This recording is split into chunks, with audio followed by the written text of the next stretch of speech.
You're listening to Head Vomit. The following episode contains crude, rude, and often offensive content that may feel dirty in your ears.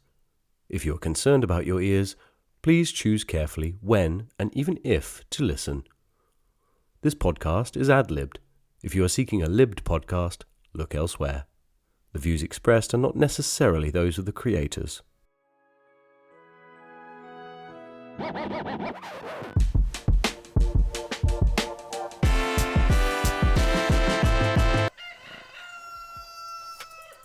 Hello everyone and welcome to a brand new episode of Pitcher's Nose. Oi! My name is Giles McGrath. And I'm John Barley. I've got to say, it's been a long time since we've done this and it feels really good to be back together, doesn't it, John? It's been half the length of a Cornwall winter. So let's have a general catch-up. How's life been? We had a bit of a pandemic, didn't we? What was your opinion on the pandemic? Well, it didn't change life around here much. I don't ever see anyone anyway. So you live quite an isolated life, do you? I only saw my wife and daughter. 4 years ago, you told me you incinerated your wife and daughter. Well, obviously, I've got to get a new one, haven't I? I can't be a man alone. Well, tell me about this happened then. When did you get a new wife? Well, I met her at a band dance, you see, about a week before COVID happened. And then we shacked up in my cottage house that I was using as an Airbnb. But I thought, as there's no bloody customers anywhere, I better shack up in it myself. And then I put her to work in the fields with my young daughter that I had with her. My daughter's only 2, but she knows how to drive a tractor, I'll tell you that. Well, you could have told me about this. You know, we've been texting every week. Yeah, I know, but we don't see... You know, it's the kind of stuff... You don't text someone, I've got a new wife now, do you? Yeah, you have to tell them in person. Hey! Yo!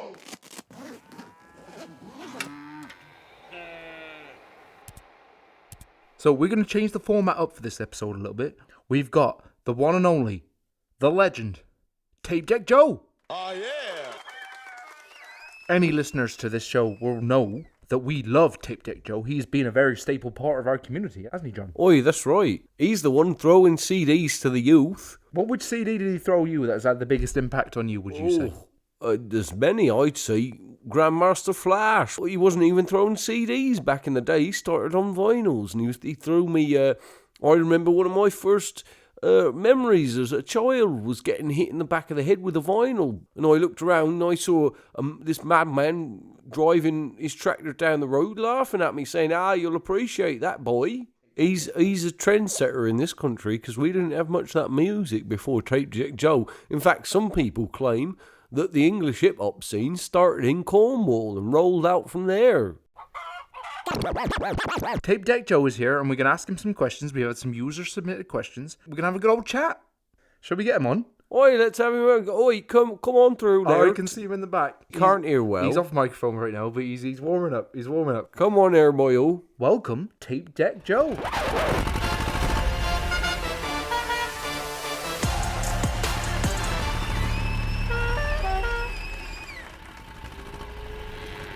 Tape Deck Joe, so good for you to be here. That's a pleasure, bye. How amazing it is for you to be in the studio here with us today. To get you into my barn. How many emails have I sent you over the last 4 years? It's been a fair few, but I haven't got a computer, so I wouldn't have gotten them.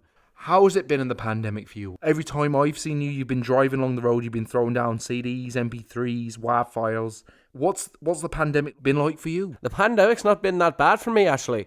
I mean, I hit the bottle pretty hard, but apart from that, it's been grand. It's better than hitting a battle than hitting a wife, you know what I'm saying? Even though one often follows the other, you know what I'm saying? Let's get straight into the questions. So we've got the very first question here. From the Reddit. The first question is, how did you get into hip-hop? So I thought about getting a CD off my cousin Eamon Holmes, and he said, I'll get you a CD. And I said, give me the hip-hop.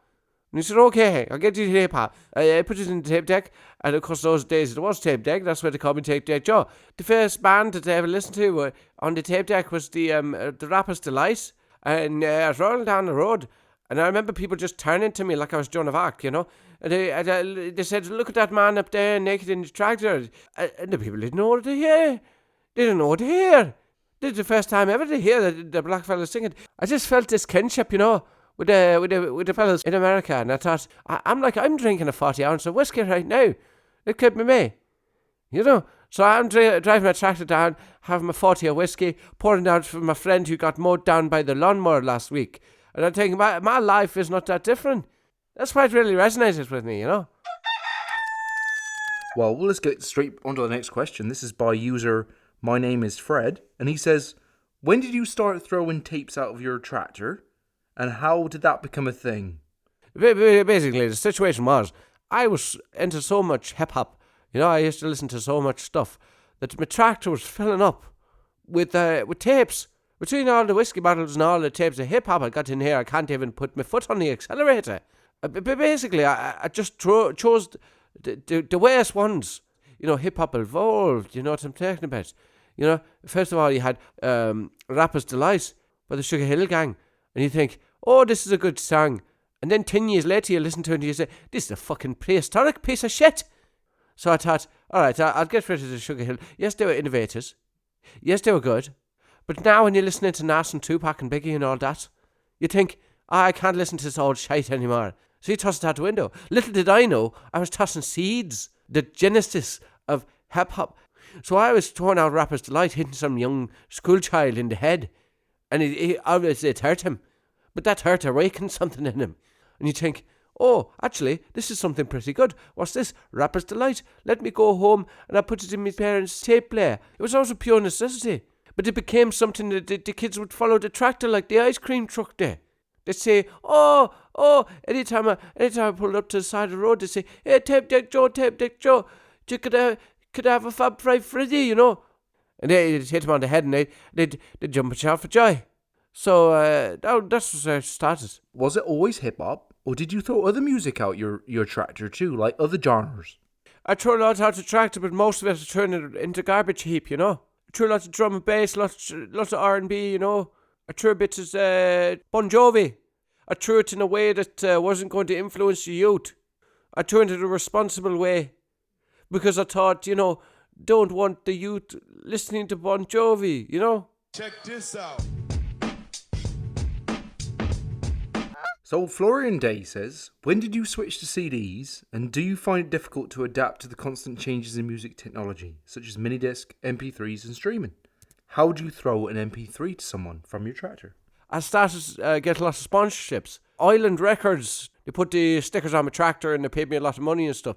So I was throwing tapes, then I threw the CDs, which didn't hurt as much. And then after that, I started throwing the MP3s. And the reason I could do that is because I got the sponsorship from the music joints. So I was throwing MP3 players out the window, you know, and they were hurting people. But at the same time, they were educating and spreading the music. Because that's what I'm all about, spreading the music. So, Joe, what is your normal profession?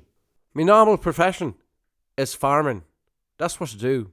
That's what I've always been known for. What kind of farming though, Joe? Well, I like to call it farming culture. You know what I mean?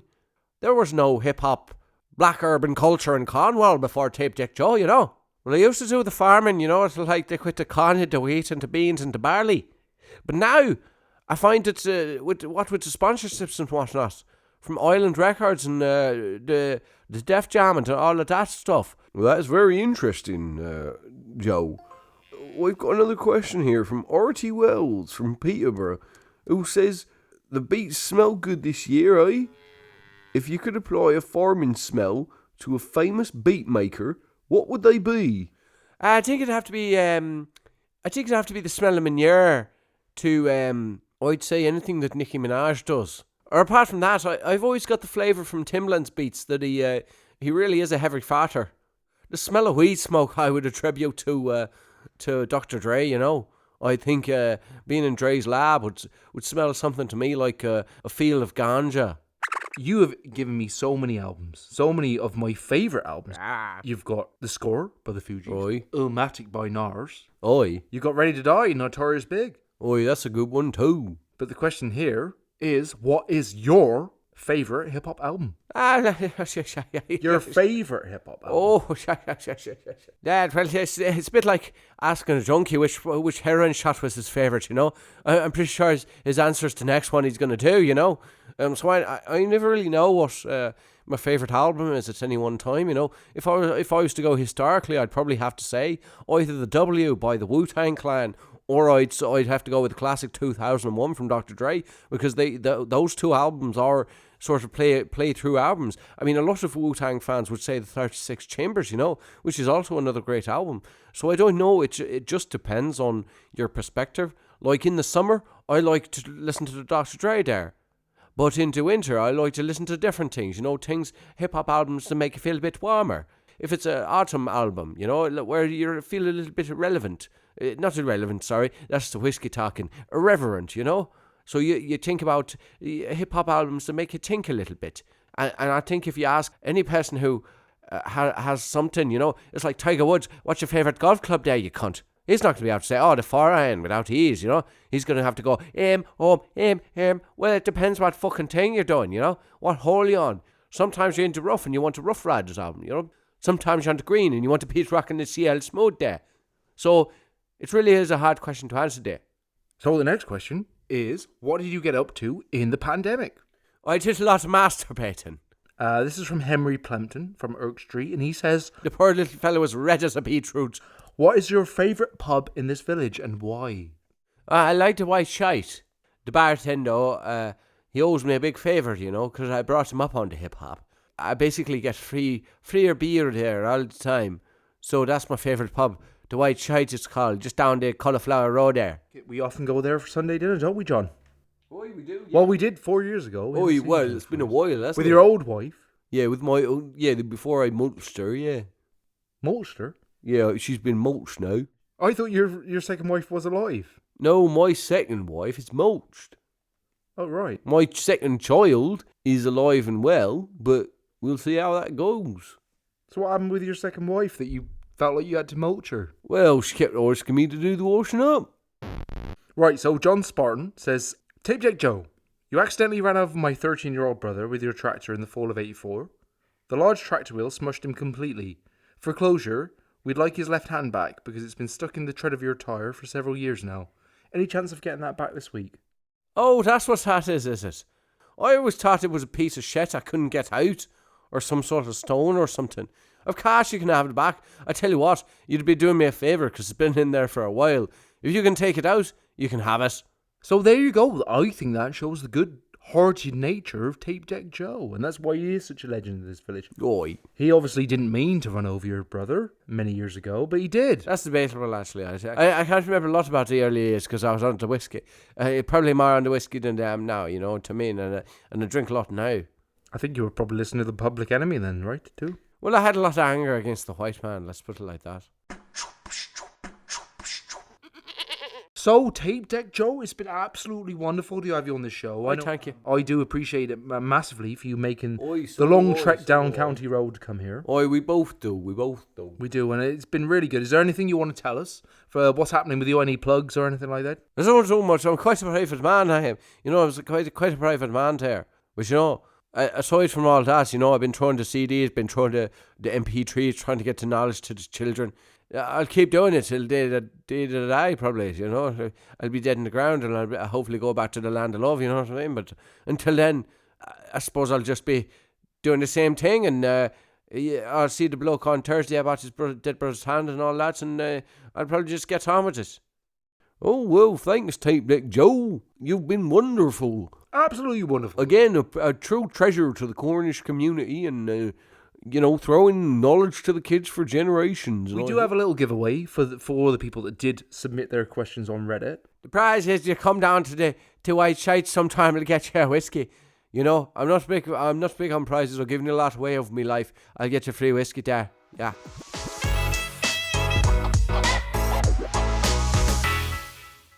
It's been a Pitches and O's special. I don't know when the next time we'll do this. We'll probably up sometime soon. I mean, after the nuclear war, probably. The only thing I hope after the nuclear war is that hip-hop still exists. I think it'll be the last music on the planet. There's always something to drum on, and there's always a rhyme to be had. I've buried several hip-hop CDs. They'll be found by aliens 2,000 years from now.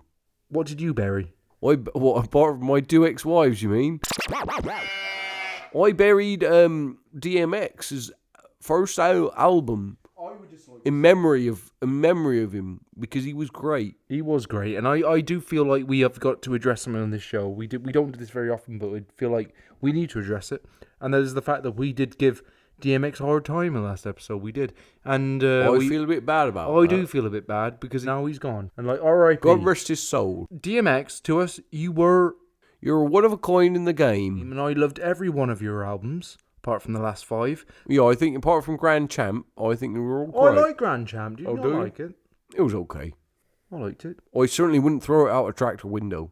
Well, you're not Tape Deck Joe, are you? Oh, exactly. Yeah, you got a good point there. Tape Deck Joe would throw that album to you because he would appreciate that. He'd throw it in the same place he throws the Bon Jovi, I think. Straight in the garbage. Well, it's been an absolute pleasure. Thanks for listening. I've been Giles McGrath. And I'm John Barley. We'll see you again very soon. On Pitcher's Nose.